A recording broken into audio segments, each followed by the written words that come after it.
Europe opened, and the poor of the south of the world migrated en masse to the more prosperous north. But unlike other immigrant groups, successive generations of Muslims have failed to integrate into their host countries, and instead they have tried to Islamize them. And this is the core of our problem. Just across the English Channel from Britain, we can see the outcome in the appalling daily violence in the French suburbs, described by French police as a permanent intifada fomented by radical Islamists, for which they are now asking the French government for military assistance. The French government refuses to accept that this is an Islamist movement at all. It says it's simply discontented youths. The French police think differently. They say it is an Islamist uprising. We see it in the similar violence spreading to Belgium. We see it in the murder of Theo van Gogh in the Netherlands and the terrorization of Dutch politicians who speak out against this.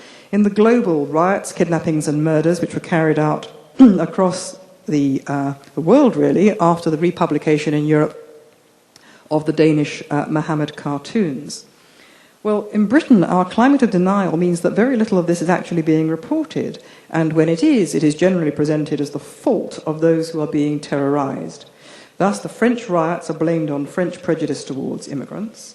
The cartoon riots are blamed on gross insensitivity towards Muslim feelings from the publication of the cartoons. The moves by the Dutch or the Danes to restrict immigration are condemned as xenophobic or even fascist. In Europe, in the last few months, there have been some changes in mood. The mood has hardened. We now find in one or two countries attempts to stop mosques being built if they're being built by extremist forms of Islam. We see the Netherlands, the acme of multicultural liberal ideals, is seeking to ban the veil in public schools and government buildings. Denmark has restricted family reunification for Muslims and has made immigration much more difficult. In Britain, things are now being said which only 6 months previously would have been considered unsayable. Last December, Tony Blair, the Prime Minister, told British Muslims in terms that if they were not prepared to sign up to core British values, they should get out. This is the sort of language we have simply never heard before. The reason why there is this change of mood is that politicians are responding to a distinct hardening of public opinion. And in Britain, this public opinion has hardened through a series of events and reactions to events which have occurred in the last few months since I published my book. For example, there was, on August the 10th, you may well recall, the uncovering of the transatlantic airline plot in which up to 12 transatlantic airliners were going to be blown up in a series of synchronized atrocities. This was briefly referred to, in fact, in that Dispatches film. This preacher was preaching 2 days after the discovery of that plot, as far as I could see from what was shown on the screen. And shortly after this transatlantic plot, an Al-Qaeda training camp was discovered to have been established in an absolutely idyllic village in leafy, rural southern England, where the last place anyone would expect to find Islamic radicalism. There was an Al-Qaeda training camp that had been established for some time. Now, these developments made demonstrable nonsense of the excuses that people had told themselves to explain why Britain had become the host to such a radical Muslim community. After the London bombings, taking refuge in excuses, as I've previously said, many in Britain claimed that the July bombers had simply been a localized one-off phenomenon, silly, impressionable youths who'd been sufficiently inflamed by the war in Iraq to produce copycat suicide bombings. Just think about that for a moment, a copycat suicide bombing, quite extraordinary. But that's what people told themselves. Well, when the transatlantic airline plot was discovered, that excuse was shown to be absurd. This was not some random assortment of disaffected youths. This airline plot was clearly global and sanctioned at very high levels of Al-Qaeda. The excuses about the poverty or deprivation of such people no longer washed because these suspects were middle-class, well-educated young men. The training camp that I mentioned, discovered in the middle of the English countryside, blew a hole in the Iraq excuse, since this training camp had been in operation 4 years before 9/11. And indeed, the first plot by British Islamists to blow up Britain had been hatched in Birmingham, the city where the Green Lane Mosque is flourishing, as you've just seen on that DVD. It had been hatched in Birmingham in the year 2000.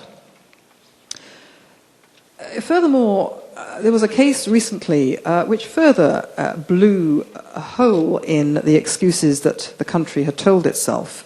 A man called Diran Barot was jailed for 40 years for a really appalling plot in which he was planning a set of synchronized atrocities, including the use of poisons and radioactive bombs, and he was going to blow up again the London Underground, but in such a way that he intended to puncture the walls of the River Thames, so that as well as blowing up the trains, he would flood the whole of the London tube system and drown a very large number of people. A truly appalling plot, and he was a very high operative, we learned, when his trial happened in Al-Qaeda. Now, Diran Barot was a middle-class Hindu convert to Islam. He was a Hindu boy. He was converted to Islam and to the jihad through, we read, the iconic grievance of Kashmir. Of Kashmir. Now, this is quite extraordinary, because Kashmir is the iconic grievance of the Muslim world, one of the iconic grievances of the Muslim world, in which Muslims are fighting Hindus over Kashmir. And here was a Hindu boy who was radicalized to Islam because of the issue of Kashmir. Now, don't ask me to explain that. I'm not a psychologist, and I wouldn't dream of trying to explain it. It's clearly something very weird was going on there. But the fact was that it blew a hole immediately in this idea that the reason why Muslims are radicalized to the jihad is because they live in segregated communities, they're brought up in segregated communities, they're brought up in a way, they live in communities which are discriminated against, they are the victims of Islamophobia. It couldn't have been the case with Diran Barot. He was a Hindu. He wasn't brought up as a Muslim at all, he was brought up as a Hindu.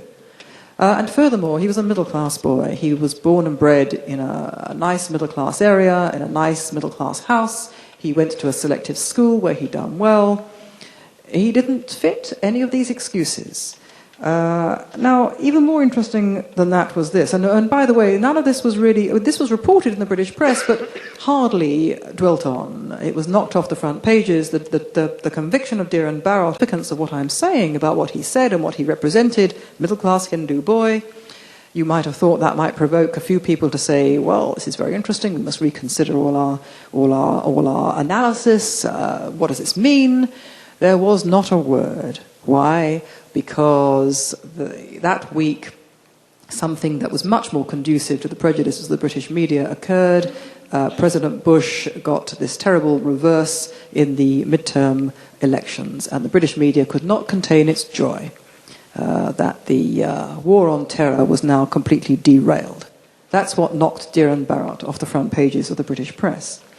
So people didn't realize something else, that what Diran Barot had said, that was that terrorism, in his view, was an Islamic religious duty because, quotes, terror works. Terror works. That's why he was a terrorist, because it works. And what he meant was, in my view, what he meant was this, that Britain, Europe, Israel, and until 9/11, America had all responded to the decades of unending Arab and Muslim terror against the West by all the time seeking to understand, to accommodate, or to appease the demands behind it. The more the terror, the greater the atrocity, the more and the greater the West said we must redouble our efforts to deal with the grievance that is driving this, because once we solve the grievance, these people will stop hurting us.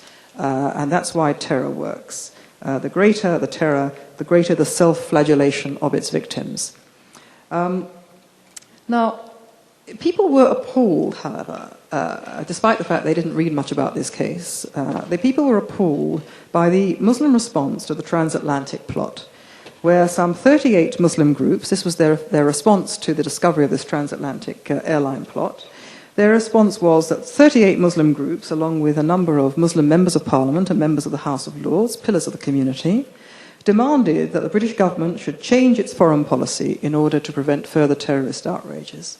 In other words, they were saying that unless you dump Israel, dump Iraq, dump America, get out of Iraq, and all that sort of stuff, you're going to get more. In other words, their response to the discovery of the transatlantic plot was to threaten the British government. More of the same, unless you do what we say. The British didn't like that very much.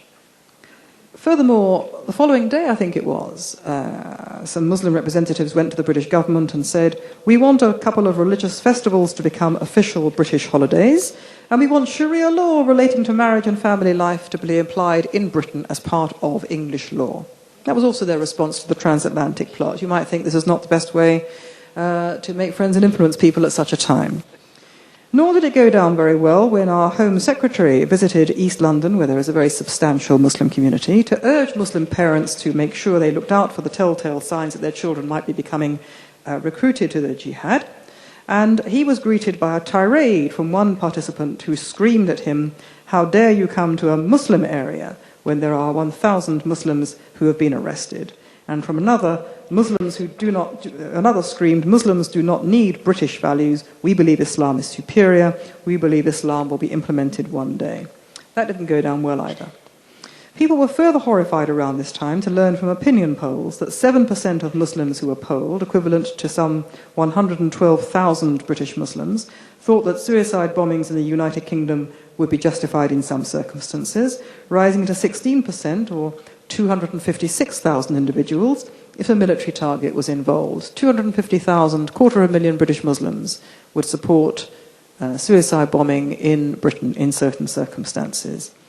Meanwhile, the head of our security service, MI5, told us that her service was monitoring now no fewer than 200 terror groupings or networks of British Muslims in Britain, 1,600 identified individual terrorists, and 30 known terrorist plots.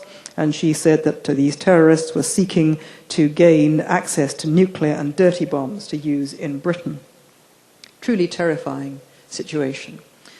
Now, I've said it before, and I shall say it again in case there is the slightest misunderstanding.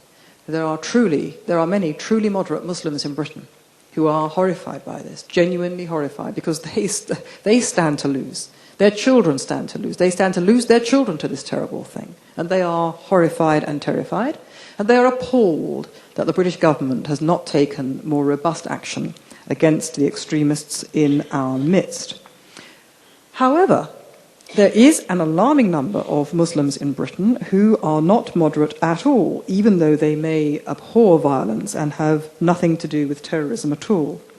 Opinion polls suggest, for example, that between 40 and 60% of British Muslims would like to live under Sharia law in Britain. Nearly half think 9/11 was a conspiracy between the United States and Israel. 46% think the Jewish community is in league with Freemasons to control the media and politics.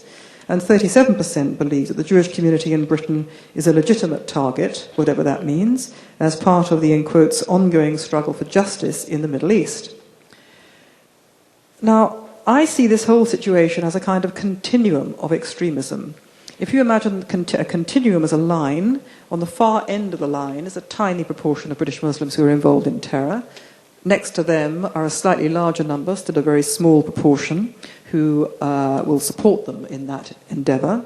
And the rest, on this continuum of extremism, do not support terror or violence at all. Does that make them moderate? No. It makes them possibly extreme because they subscribe to a number of views which I would suggest to you are extreme, such as the belief that the West is a conspiracy to destroy Islam, that the West is controlled by its puppet masters who are the Jews, that the Jews are a cosmic evil in the world, that they support the killing of Israelis or of Americans in Iraq, that they want to live under Sharia law in Britain, that they want English law to change to accommodate Sharia law, and there are other similar views.